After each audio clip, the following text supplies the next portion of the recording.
So there is this new Nintendo Switch game that came out with the Indie World Direct recently, and I am absolutely obsessed. It's called Stitch. It's a cross-stitching puzzle game. It was made by Like Studios. I believe it was a husband and wife who designed it. When they were talking in the Direct, they gave a little background about the game, their idea for it. I believe there's a third person involved too who did like their art or something. I don't really remember. I think they were Japanese. This game is so relaxing. It's very calming. There's no rush. There's no time. You just go and you do these puzzles and you can do them over again. You can replay them if you want. You can also free stitch them, which basically means you can go in and change the color once it's already done.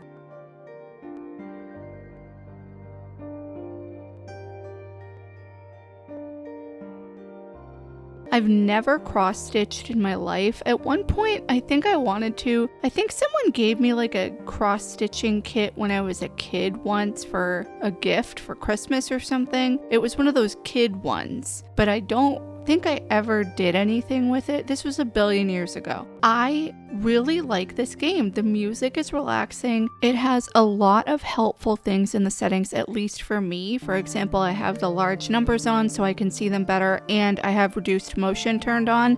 I did play with reduced motion off, like normally, but I felt like after a while I was getting a little motion sick with the constant panning in and out. Your mileage may vary with that. You can also turn on colorblind mode if you need it. And there is a left-handed mode option, which I believe just changes the numbers for the indicator. I have not done that. I'm not a lefty, so I'm not really sure what the difference would be. It says it just changes the position of the numbers.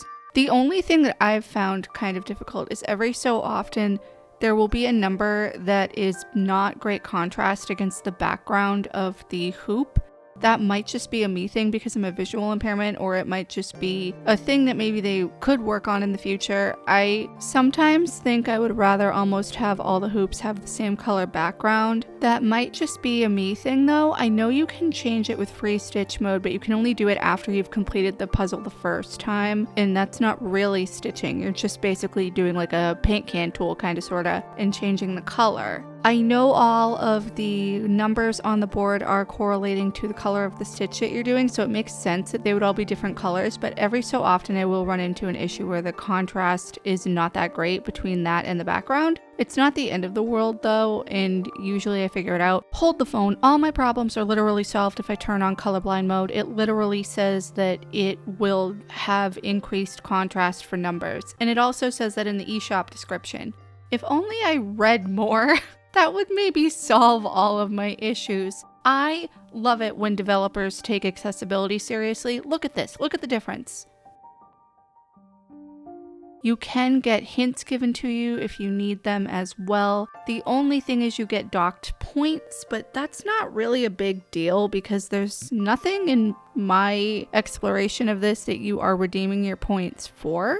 You basically do a hoop and then you get a cumulative score at the end when you're done, and if you don't use a hint, you get a higher score. There are also daily puzzles, and I've only been playing this game for 2 days. I bought it, I think, the day of the Indie Direct, so I did not play it that night, but I have been playing it for 2 days in a row, meaning I've done the puzzles 2 days in a row. The reset time for the puzzles is a little weird for the daily ones, in my opinion, but I'm not really that concerned about it. It's just something that you might want to try and remember to do every day if you want those achievements. It is 100% go at your own pace, and I love that about a game. I really think this is an underrated cozy game. This game is also part of Apple Arcade if you subscribe to that. I do, and I completely forgot that it was on there. I know that I saw it when I was scrolling through the list of games available a while ago, so I could have been playing this longer had I remembered that it was a part of Apple Arcade. However, there's something about playing it on the Switch. I really do think that we need more cozy games like this, and I'm glad that I have it for the Switch.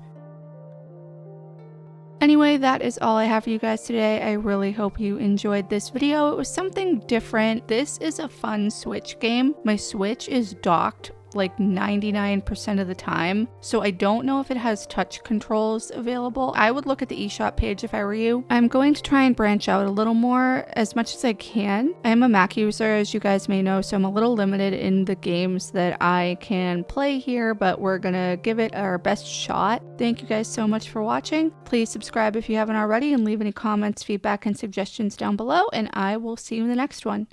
Bye!